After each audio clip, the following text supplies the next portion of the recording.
69% সমাবেশের জনগণ যারা জনগণের ঐক্যের পক্ষে। বাংলাদেশের রাজনীতিতে একটা অলিখিত নিয়ম আছে। যতই আপনি এসি রুমে বসে রাজনীতির ছক কষুন না কেন, দিন শেষে ক্ষমতার আসল ফয়সালা হয় ওই উত্তপ্ত রাজপথে।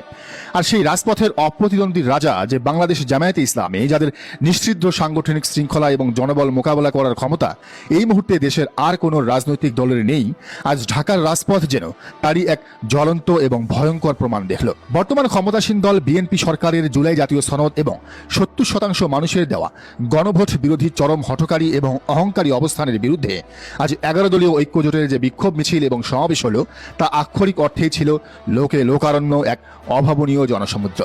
আজকের এই মেগা অ্যানালাইসিসে আমরা ফ্যাক্টস এবং লজিক দিয়ে প্রমাণ করব কিভাবে এই একটিমাত্র সমাবেশ বর্তমান সরকারের ভিত্তিমূল নাড়িয়ে দিয়েছে।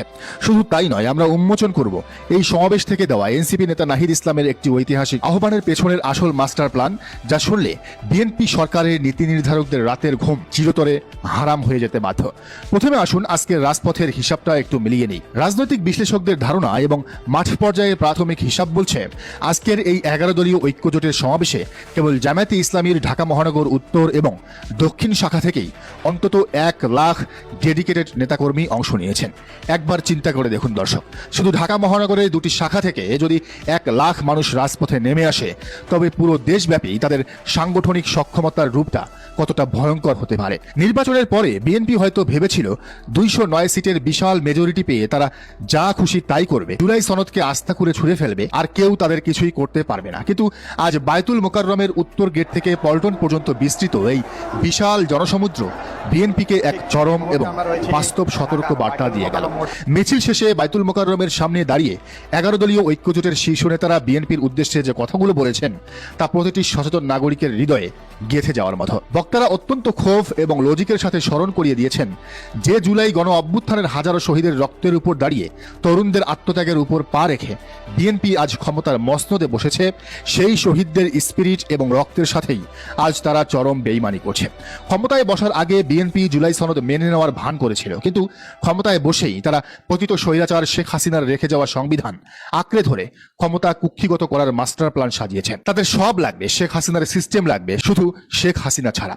ঐক্যজোটের নেতারা আজ অত্যন্ত পরিষ্কার ভাষায় হুঁশিয়ারি দিয়ে বলেছেন, শহীদদের রক্তের সাথে এই বেইমানির ফলাফল হবে বর্তমান সরকারের জন্য অত্যন্ত ভয়াবহ।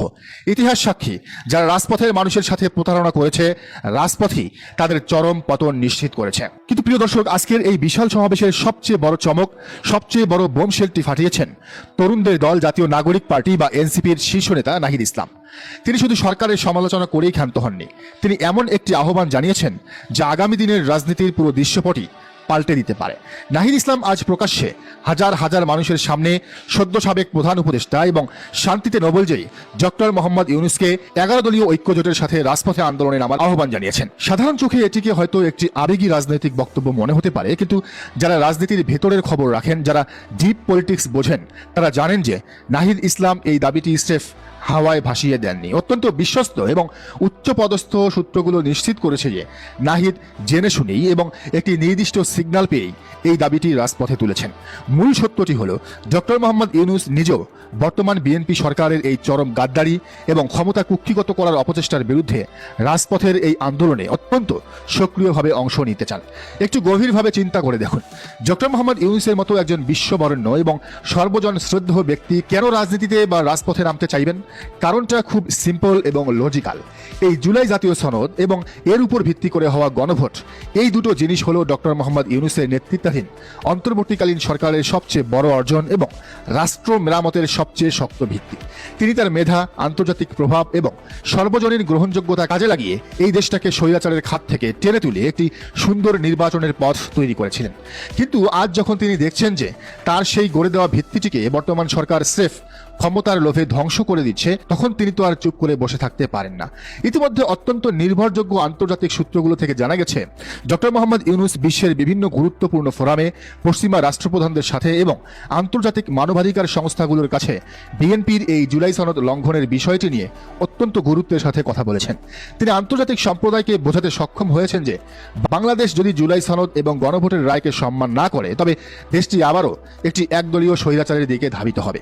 আর এরপর পরপরই নাহিদ ইসলামের এই রাজপথে নামার আহ্বান প্রমাণ করে যে ডক্টর মোহাম্মদ ইউনূস আর শুধু ড্রয়িং রুমে বা আন্তর্জাতিক ফোরামে বসে থাকবেন না। বিএনপি যদি জুলাই সনদ এবং গণভোট না মানে তবে তিনি সরাসরি এদেশের সাধারণ মানুষ এবং তরুণদের সাথে নিয়ে রাস্তায় নামবেন। এখন আসুন সবচেয়ে ভয়ঙ্কর এবং ক্রুশিয়াল সমীকরণটিতে। যদি সত্যিই ডক্টর মোহাম্মদ ইউনূস রাজপথে নামেন তবে বিএনপির জন্য পরিস্থিতি কতটা ভয়াবহ হবে তা কি আপনারা কল্পনা করতে পারেন? বিএনপি হয়তো লাঠিয়াল বাহিনী বা প্রশাসন দিয়ে সাধারণ রাজনৈতিক দলের আন্দোলন দমন করার চেষ্টা করতে পারে, কিন্তু যখন ডক্টর মোহাম্মদ ইউনূসের মতো একজন আন্তর্জাতিক আইকন, যার সাথে পশ্চিমা বিশ্বের বিশেষ করে আমেরিকার সরাসরি এবং অত্যন্ত গভীর সম্পর্ক রয়েছে, তিনি যখন রাজপথে নামবেন তখন কি বিএনপি পুলিশ দিয়ে তাকে টিয়ার গ্যাস মারবে নাকি তাকে অ্যারেস্ট করবে? ডক্টর মোহাম্মদ ইউনূসের গায়ে একটি আঁচড় লাগলে মুহূর্তের মধ্যেই পুরো বিশ্ব বিএনপির বিরুদ্ধে অর্থনৈতিক এবং কূটনৈতিক অবরোধের পাহাড় দাঁড় করিয়ে দেবে। শুধু আন্তর্জাতিক চাপই নয়, দেশের ভেতরেও এর প্রভাব হবে প্রলয়ঙ্কারী। ডক্টর মোহাম্মদ ইউনূস এমন একজন ব্যক্তি যিনি কোনো নির্দিষ্ট রাজনৈতিক দলের নন, তিনি দলমতের ঊর্ধ্বে। তিনি যখন রাস্তায় নামবেন তখন শুধু জামায়াত বা এনসিপি নয়, এদেশের সাধারণ খেটে খাওয়া মানুষ, সুশীল সমাজ, আপামর ছাত্র সমাজ সবাই তার পেছনে এসে দাঁড়াবে। একদিকে জামায়াতে ইসলামীর রাজপথ কাঁপানো নিশ্চিদ্র সাংগঠনিক শক্তি, অন্যদিকে এনসিপির মতো তরুণদের অদম্য আবেগ এবং সবশেষে ডক্টর মোহাম্মদ ইউনূসের গ্লোবাল এবং মোরাল অথরিটি। এই তিনটি সংমিশ্রণ ঘটলে তাই এমন একটি রাজনৈতিক সুনামির সৃষ্টি করবে যার সামনে বর্তমান সরকারের 209 সিটের অহংকার খড়কুটোর মতো ভেসে যাবে। বিএনপি সরকারের নীতি নির্ধারকদের এখনই অত্যন্ত ঠান্ডা মাথায় এই বিষয়টি অনুধাবন করতে হবে। আপনারা যদি ভাবেন যে সংবিধানের দোহাই দিয়ে গুম অধ্যাদেশ বাতিল করে আর কোর্টের ঘাড়ে বন্দুক রেখে আপনারা পার পেয়ে যাবেন, তবে আপনারা বোকার স্বর্গে বাস করছেন। 5 আগস্টের পর বাংলাদেশের মানুষ আর কোনো স্বৈরাচারকে মেনে নেবে না। জুলাই সনদ কোনো মামুলি কাগজ নয়, এটি হলো হাজারো তরুণের রক্তের লিখিত দলিল।